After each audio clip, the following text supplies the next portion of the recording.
Assalamualaikum warahmatullahi wabarakatuh.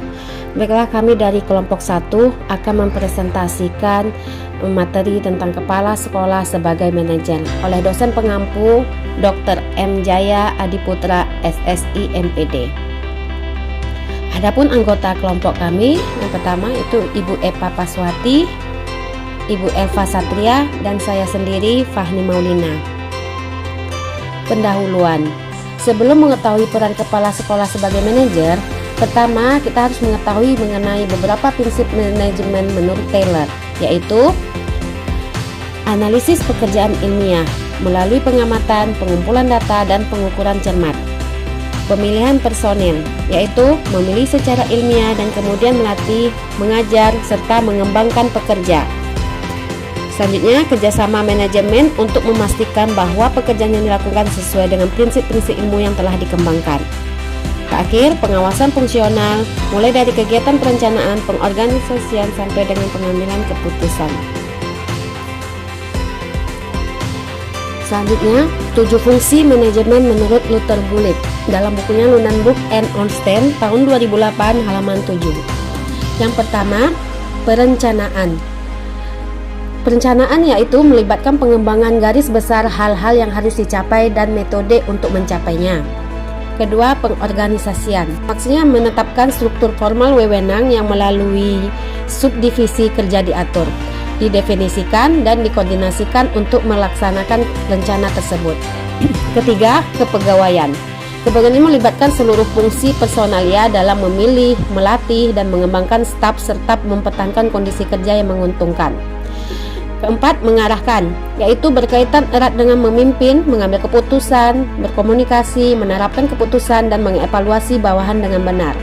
Kelima, koordinasi, melibatkan semua kegiatan dan upaya yang diperlukan untuk mengikat bersama organisasi untuk mencapai tujuan bersama. Keenam, pelaporan. Laporan ialah memverifikasi kemajuan melalui catatan, penelitian, dan inspeksi. Terakhir, penganggaran. Penganggaran menyangkut semua kegiatan yang menyertai penganggaran, termasuk perencanaan fiskal, akuntansi, dan kontrol. Terakhir, pengertian manajemen. Manajemen menurut Scott and Hart dalam Granville and Robbins adalah manajer harus membuat keputusan tentang tujuan, kebijakan, dan strategi tindakan yang mempengaruhi nilai-nilai dan perilaku manusia, baik di dalam maupun di luar organisasi. Sedangkan menurut Harvard Business School tahun 2019 halaman 5, manajer adalah cara mempengaruhi organisasi, tim, dan karyawan secara individu. Manajer melihat beberapa manfaat dan kelemahan secara langsung, tetapi jarang melihat secara sekaligus, karena hal-hal tersebut diketahui melalui mekanisme yang berbeda dan tingkatan yang berbeda. Selanjutnya, paparan selanjutnya akan diteruskan oleh teman saya, Bu Eva Paswati. Kepada Ibu, saya persilahkan. Oke, kita lanjut. Kesimpulan, manajer harus membuat keputusan mengenai tujuan, kebijakan, dan strategi yang akan mempengaruhi nilai-nilai serta perilaku organisasi. Namun, masih sedikit manajer yang memiliki pemahaman lengkap tentang tugas tersebut.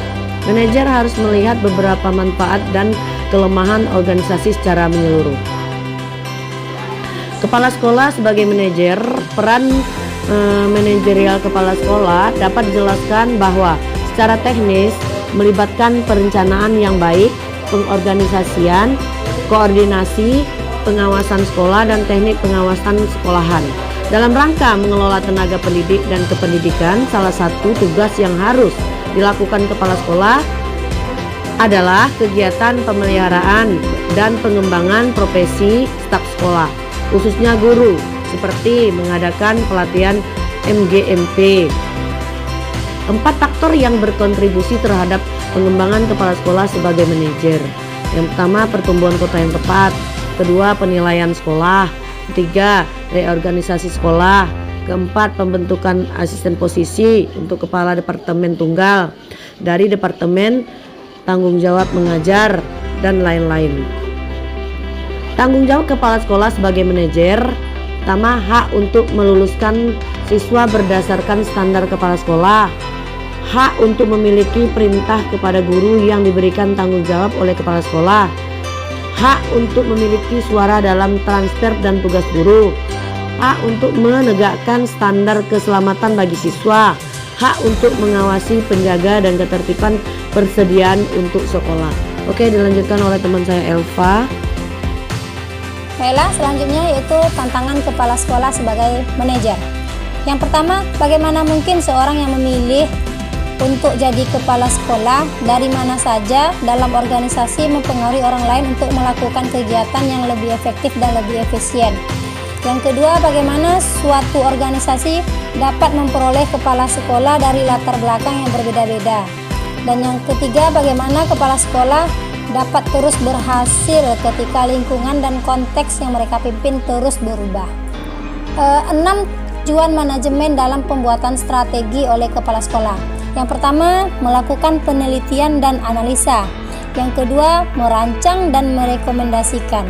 Yang ketiga, memberikan saran yang strategis.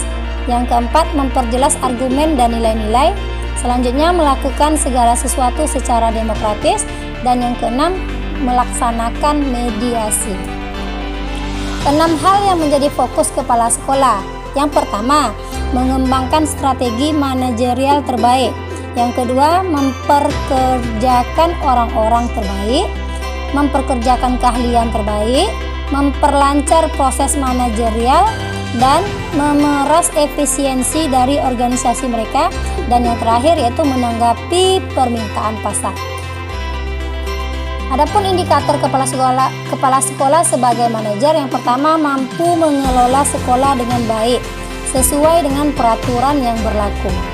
Memaksimalkan potensi sumber daya manusia dan non-manusia yang ada di sekolah, mampu berkoordinasi dan berkomunikasi dengan warga sekolah, dan kepala sekolah harus cepat dan tepat dalam menyelesaikan masalah.